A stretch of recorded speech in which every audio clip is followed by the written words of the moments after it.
વડોદરાની મધ્યમાં આવેલ પૌરાણિક શ્રી તારકેશ્વર મહાદેવ મંદિરમાં મહાશિવરાત્રિના પર્વ પર વડોદરાના રાજવી પરિવાર દ્વારા પૂજા અર્ચના કરવામાં આવે છે। આ મંદિર એક ઇતિહાસ ધરબીને બેઠું છે। આજે શ્રાવણ માસમાં આવો જાણીએ આ મંદિરનો ઇતિહાસ।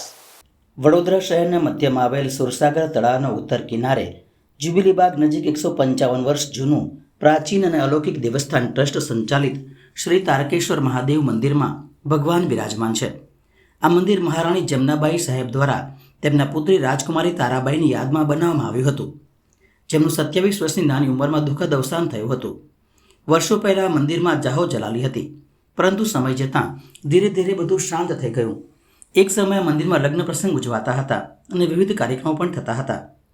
તારકેશ્વર મહાદેવ મંદિરની રચના દક્ષિણ ભારતીય મંદિર જેવી કરવામાં આવી છે તથા મંદિરના આંગણમાં કલ્પવૃક્ષ, બીલી, કદમ, પીપળો, કૈલાશપતિ અને વડના વૃક્ષો આવેલા છે, જેને લઈને મંદિરના પટાંગણમાં શાંતિનો અનુભવ થાય છે। આ મંદિરની ખાસિયત એ છે કે મંદિરમાં બિરાજમાન નંદીના બંને કાન ખુલ્લા છે। સામાન્ય રીતે બીજા મંદિરોમાં કાન બંધ હોય છે। તારકેશ્વર મહાદેવના મંદિરના પૂજારી મંગેશભાઈ વાઘમારે રાજકુમારી તારાબાઈ વિશે જણાવ્યું હતું કે વર્ષ 1870માં મહારાજા ખંડેરાવ અચાનક ખાલી સિંહાસન અને ગર્ભવતી પત્ની મહારાણી જમનાબાઈ સાહેબને છોડીને અવસાન પામ્યા હતા। આ સમયે એવું માનવામાં આવતું હતું કે રાજાનો નાનો ભાઈ મલ્હારરાવ ગાદી પર બેસશે, પરંતુ વિધવા રાણીને બાળકના જન્મ સુધી આ અટકી ગયું હતું। એવું નક્કી કરવામાં આવ્યું હતું કે મલ્હારરાવ ત્યારે જ સિંહાસન માટે સફળ થશે જો જન્મેલ બાળક છોકરી હશે।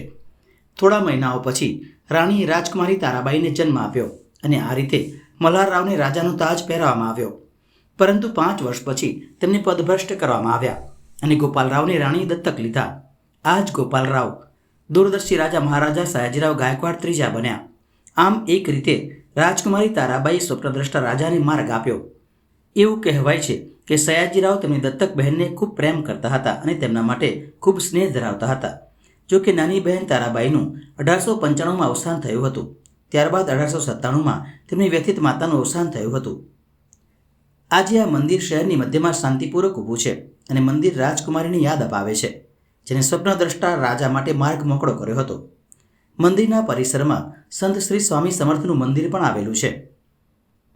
આ તારકેશ્વર મહાદેવ મંદિર છે, શારદા ટોકીઝની ગલીમાં છે અને 225 વર્ષ જૂનું મંદિર છે અને શ્રાવણ મહિનામાં દરેક સોમવારે પુષ્કળ સવારમાં ભક્તો આવે છે।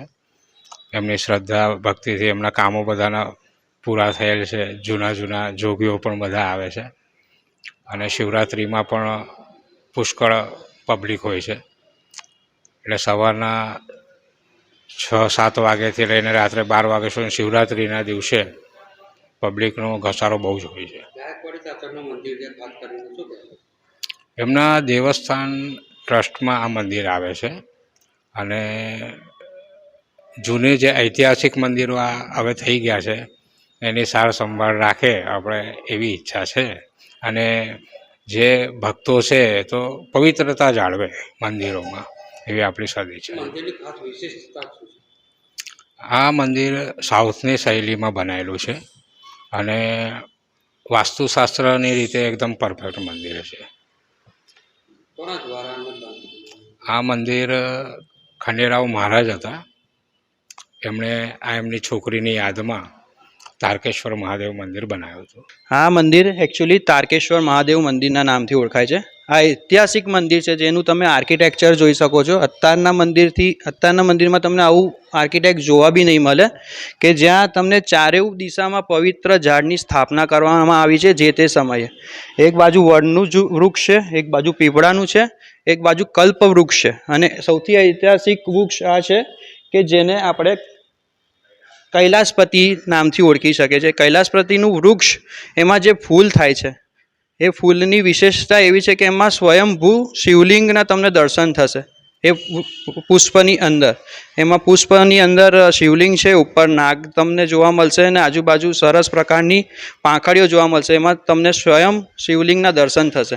બીજી વસ્તુ આ કલ્પવૃક્ષ છે। કલ્પવૃક્ષની પૌરાણિક કથા છે જે સમુદ્ર મંથન થયું હતું એમાંથી આ વૃક્ષનું ઉદ્ભવ થયો હતો, એટલે આ બી એક બહુ પૌરાણિક વૃક્ષ છે ને તમે જે આર્કિટેક્ટ જોઈ શકો છો, કોતરની કામ જોઈ શકો છો, બહુ જ અદ્ભુત કામ છે, પણ થોડુંક એને સરકાર દ્વારા કા ટ્રસ્ટ દ્વારા થોડુંક મંદિરમાં આવ્યા પછી તમને એકદમ શાંતિ અનુભવશે, તમને લાગશે પોઝિટિવિટી આવે છે કે એનું તમે શિવલિંગ જોશો મંદિરનું, તમને શિવલિંગના દર્શન કર્યા પછી એકદમ મન શાંત થશે, એવા તમને આભાસ બી થશે.